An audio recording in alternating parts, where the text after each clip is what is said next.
大家好啊，我係店長 Alex 啊。隨住電子變速越來越普及化同埋大眾化，大家係時候要對電子變速增加多啲認識同埋了解更多。今日先同大家講講 Jawa Neo 原廠跟車嘅輪風電子變速型號 EDS TX。大家唔知有冇諗過，如果要攜帶一部有電子變速嘅 Jawa Neo 搭飛機，又要點樣做好呢？同時間順便大家可以學下點樣更換電子變速嘅鋰電池，以及點樣拆除電子變速出來 hand carry 上飛機。好啦，廢話少講，而家馬上就同大家講解一下。首先我哋要預備一支一字批，盡量要薄啲，同埋個頭闊些少嘅。第二，我哋要預備一支 side pan， 柔性嘅 side pan， 紅色同藍色都冇乜所謂，最重要係個頭呢就要夠細嘅。OK， 跟住我哋就要預備兩支英製嘅六角匙，一支係 1.5 個 mm，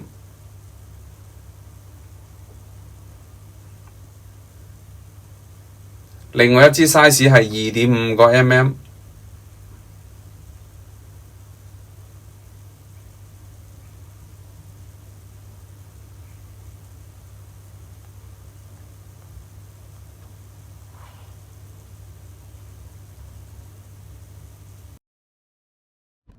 而家我哋先嚟睇睇呢兩粒比較大嘅螺絲有咩功能。先去最高波段，大家細心留意一下，右手邊呢粒螺絲嘅下邊，而家係頂住咗嘅。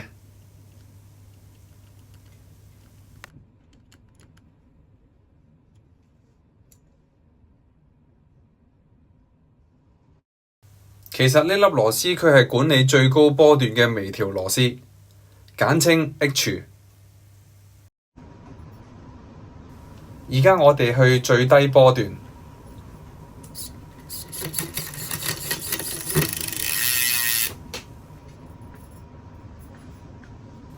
喺左邊嘅螺絲底部，我哋見到又係頂住咗。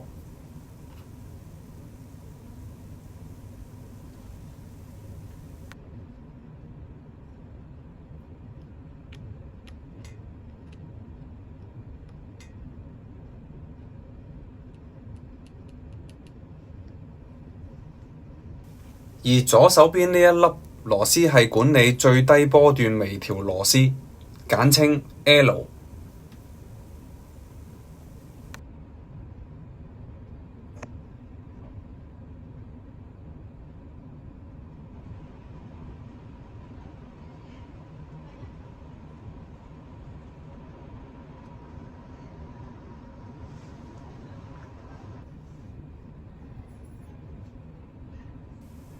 而家我哋首先攞一支紅色嘅 marker 筆出嚟，喺呢一個位置 mark 一 mark 先。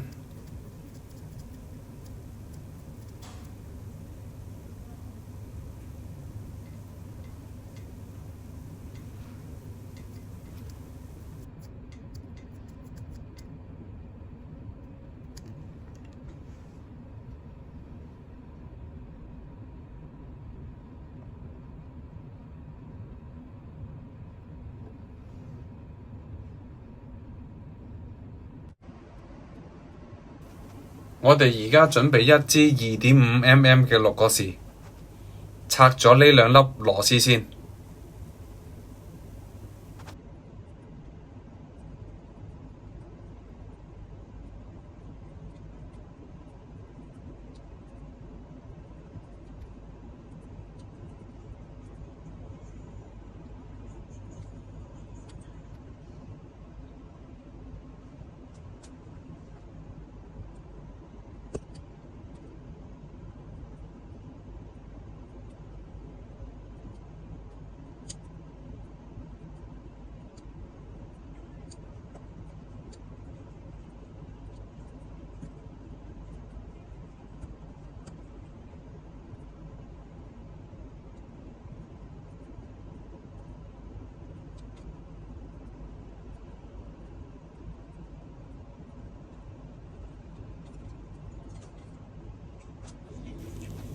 我哋先預備一支1.5mm size 嘅六角匙先。我哋用平頭嘅呢一邊啦，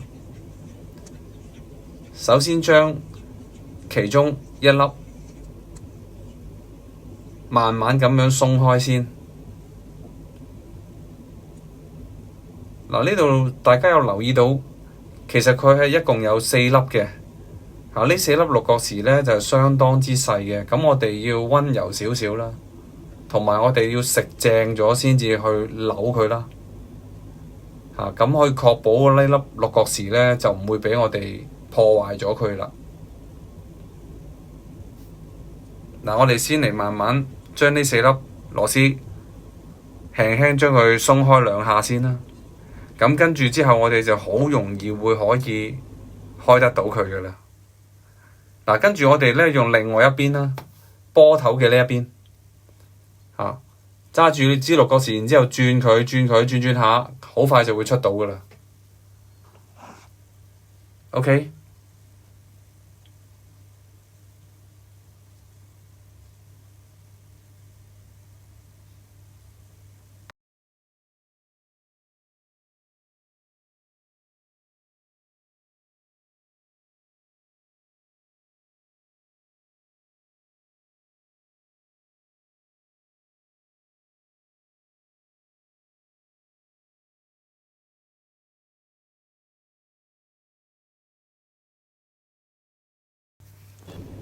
嗱，為咗穩陣起見呢，我哋驚唔見咗4粒螺絲咧，我哋先將佢擺放好佢先。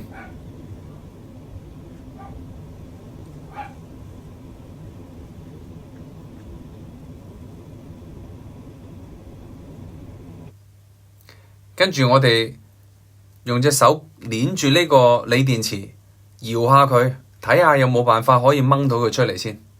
嗱，如果你夠手力咧，就真係可以掹到嘅。若然你唔夠手力嘅話咧，我哋就會攞支平頭嘅一字批啦，喺呢個底部呢度，我哋嘗試撬開佢。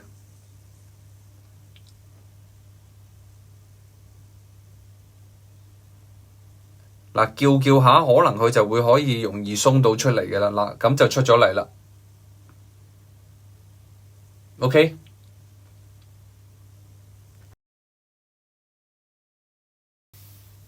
我哋依家重新裝返電池先。嗱，由於時間嘅關係咧，我已經將呢咁細粒嘅螺絲啦，我已經將佢擺放返喺原本嗰個窿上面，將佢擺返上去個變速上面先啦。而家攞返我哋嗰支1.5mm嘅六角匙，將4粒螺絲慢慢扭返緊佢。扭到咁上下咧，我哋就停啦。因為我哋已經去到第二次扭嘅時候咧，我哋會用翻平頭嗰一邊啦，即係短嗰一邊啦，再嗰邊會比較受力啲嘅，所以我哋會用嗰邊去扭啦。咁就可以勉強咧，我哋會整傷嗰個六角匙嗰個頭嘅。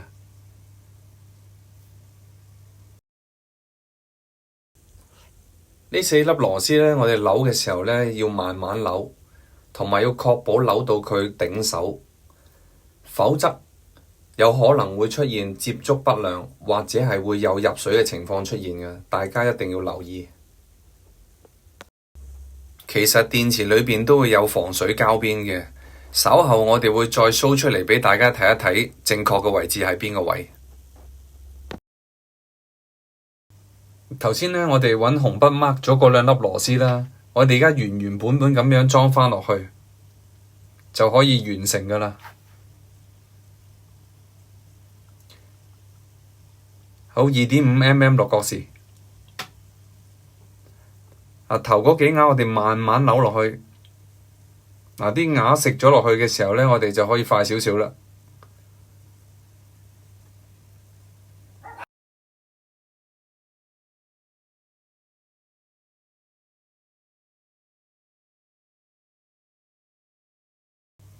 呢一粒都係一樣啦，慢慢扭落去先，食到牙之後，我哋可以快少少。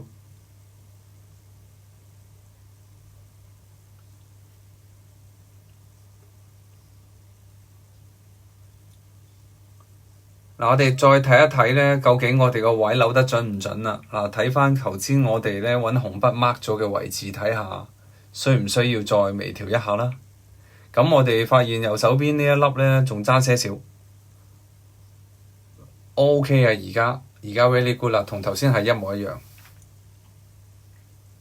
咁我哋而家睇下啲波準唔準先。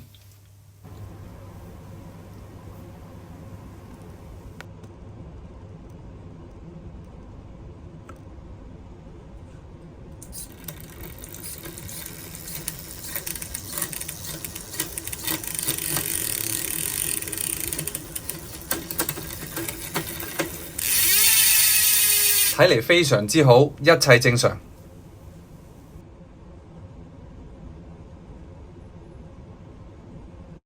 而家我哋準備將個波腳拆出嚟。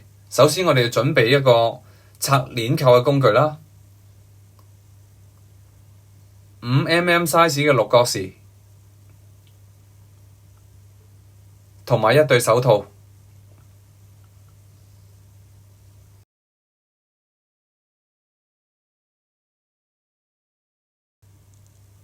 我哋而家首先戴咗對手套先啦，跟住我哋望一望個鏈扣嘅位置喺邊度啦。我哋將鏈扣嘅位置搞向下邊先，方便我哋一陣拆鏈扣。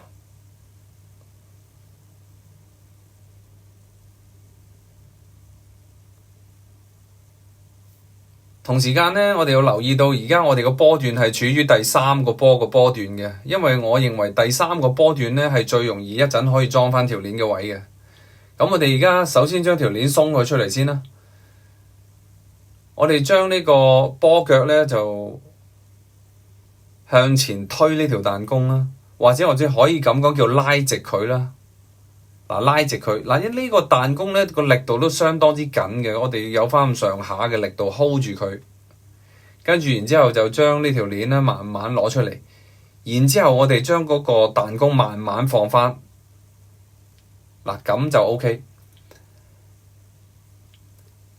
然之後我哋睇翻個鏈扣嘅位置啦，就攞翻嗰個拆鏈匙去拆咗個鏈扣先啦。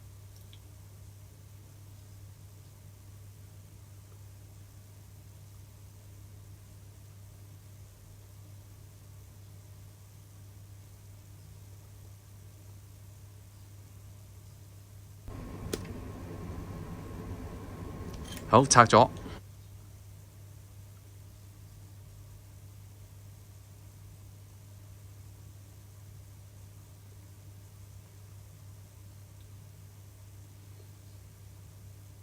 跟住我哋小心將鏈扣擺好佢，千祈唔好整唔見啦。然之後我哋將條鏈慢慢咁樣拉上嚟。嗱，條鏈係處於第三個波段嘅嚇。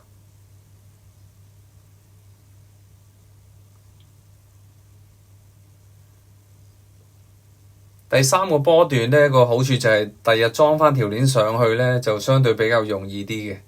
嗱，呢一點一定要留意啊嚇。好，我哋而家將個波腳拆出嚟啦，攞一支係5mm嘅六角匙。嗱，呢粒螺絲佢寫住係大概係8至到10個 Newton 嘅，咁我哋有磅尺去扭翻佢呢，就係最好嘅。咁而家我哋鬆佢出嚟先啦。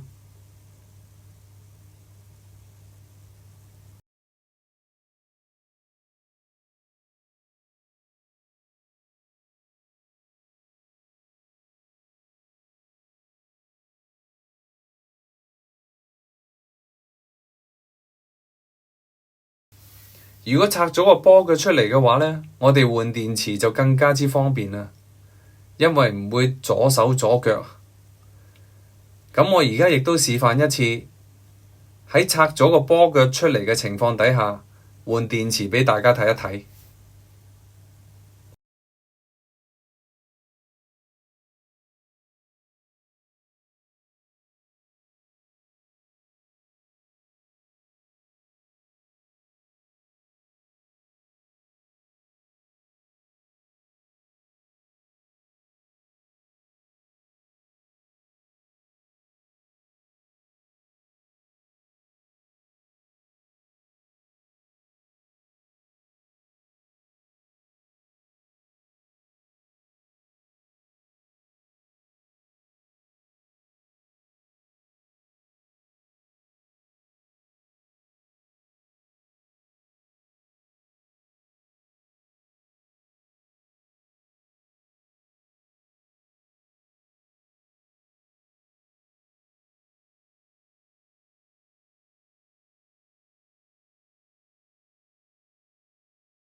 頭先咧，我哋有提及過呢個電池，佢其實係有防水嘅部分嘅位置嘅。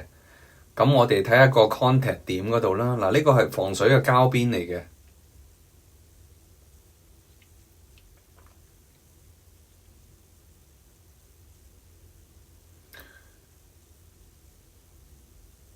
咁另外喺個電池個位置嘅邊位咧，我哋細心啲睇一睇，其實佢都有一條防水膠邊喺度嘅。咁我哋安裝之前，我哋要留意到底呢條膠邊仲喺唔喺度啦。如果真係唔見咗嘅話咧，我就建議你哋就唔好裝上去啦，因為呢條邊係防止啲水咧係滲入去裏邊嘅，簡稱係防水膠邊啦。好，而家我將個電池重新裝一次。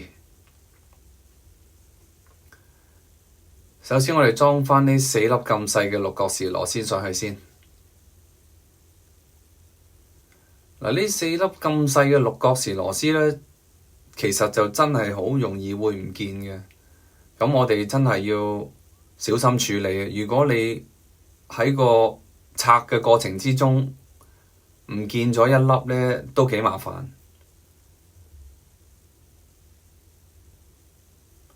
同埋呢粒六角匙始終佢都有壽命嘅，我哋扭緊嘅狀態咧，我哋都要好小心咁處理。如果唔係嘅話咧，佢啲瓦咧俾你扭滑咗咧，都係好麻煩嚇。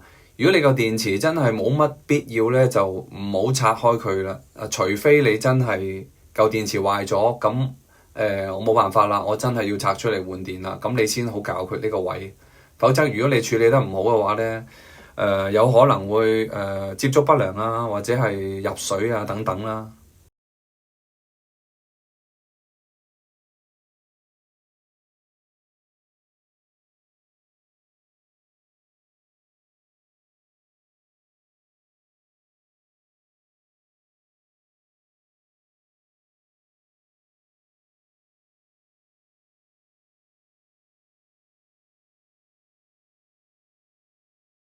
其實呢個鋰電池咧就唔會咁快會有問題嘅。一般鋰電池嘅壽命咧都起碼3年或以上先有機會慢慢遞減佢嗰個儲電嘅能力啦。儲電能力咧即係代表咗啲咩咧？即係話我個電我充完啦，咁我都係唔能夠達到100%，可能你會發現到佢會見到，咦充明明充爆咗啦，喂佢都係得嗰90%喎，我充極都唔爆，甚至乎咧慢慢咁佢會變咗做80%咯喎，咁我充嚟充去都係得80%喎，喺呢個時候你先會考慮到需要更換個鋰電池嘅啫。如果唔係一般，我哋都可以唔需要理會佢嘅。如果你哋有一日要搭飛機，遇到某一間航空公司，佢話鋰電池係唔俾寄艙嘅，咁我就建議你咧，就將呢個波腳成個拆出嚟 hand carry。你哋千祈唔好諗住我將個鋰電池拆出嚟咪得咯，去到嗰度先裝啦。因為你咁樣係好大風險嘅，因為啲螺絲咧就唔係預咗你成日扭嚟扭去嘅，你扭嘅過程之中，亦都有機會將啲瓦會滑咗瓦啊，或者你扭得唔夠緊，有機會入水等等嘅。但係如果你哋真係有經驗或者係有信心拆電池出嚟嘅話咧，咁就例外啦。好，而家我哋就將個波腳同埋條鏈裝返上去啦，波腳啦，5mm 六角匙。嗱，我哋睇睇呢個位置會唔會走歪咗先啦嚇。由呢度呢一塊嘢咧，其實係撥咗過嚟呢個位置先嘅。呢個位係好緊要㗎，好重要嘅位置。我哋反返個波腳過去，將呢個波腳相對垂直些少，對準個窿，擺埋去。扭緊佢，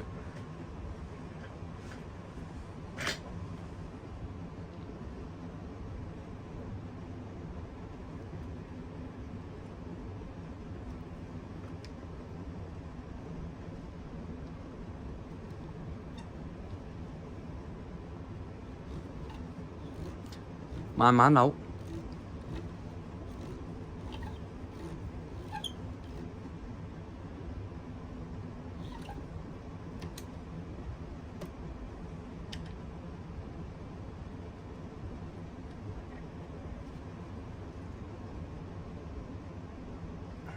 OK。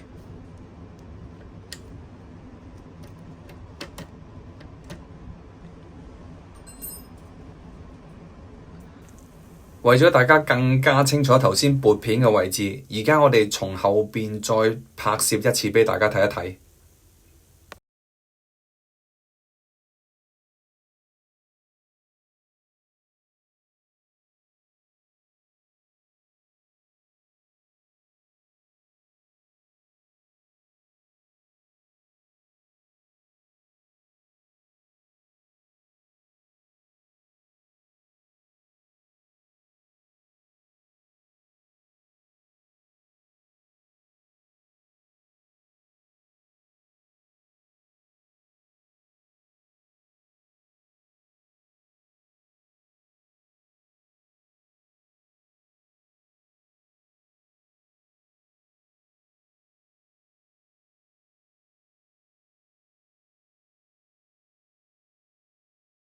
好，而家裝返條單車鏈上去先。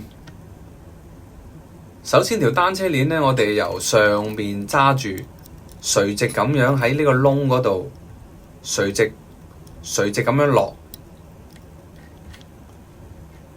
落到去下邊呢，就喺呢個位慢慢咁掹返佢出嚟。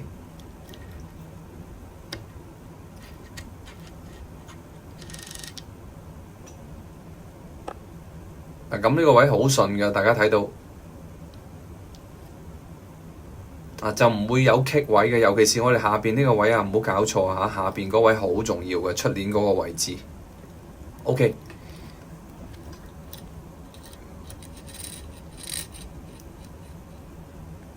咁我哋打橫睇一睇先。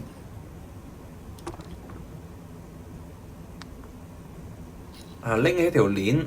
我哋打橫拖下佢，係冇阻冇剩嘅，係好順嘅。OK， 咁我哋攞返個鏈頭嗰邊啦，就向呢個方向穿返上去。隻手呢，左手就喺嗰邊嗰度掹返條鏈上嚟。咁頭先同大家提及過呢，掛上去個位置係屬於第三個波段，會比較容易上返條鏈嘅。咁我哋而家掛返去第三個波段先啦，然之後就慢慢咁樣拉返去個前面嘅位置啦，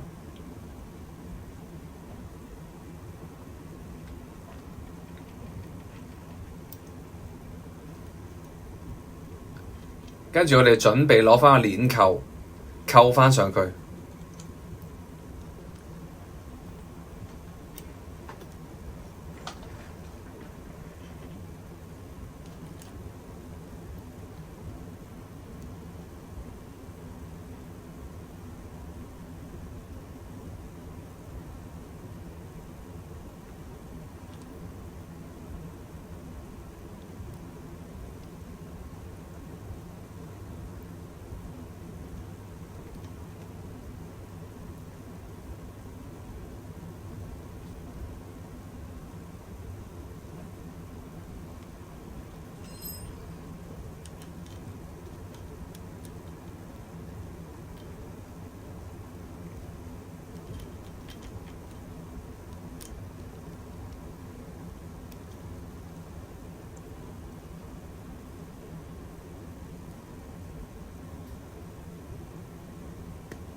OK，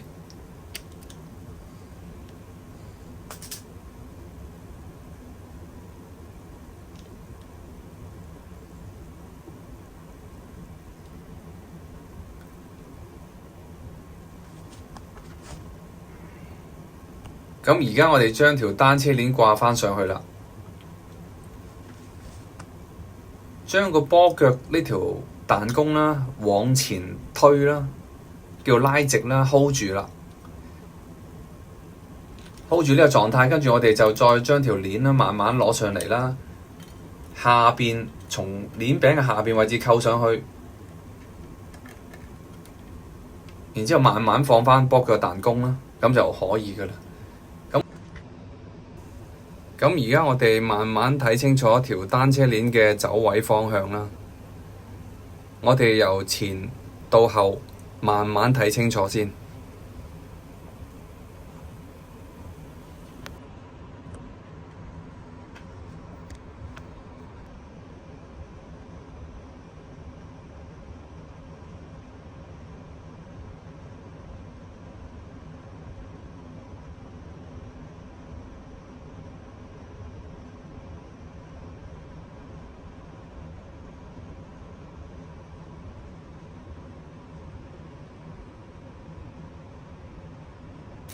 而家我哋再試清楚啲波段先，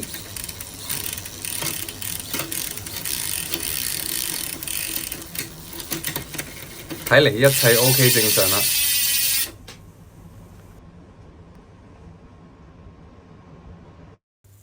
大家細心啲睇一睇 Viltop 電子變速嘅鋰電池數值，原來只有5.92Wh 咁低嘅，遠遠低過大多數航空公司設定嘅寄艙限制為100Wh。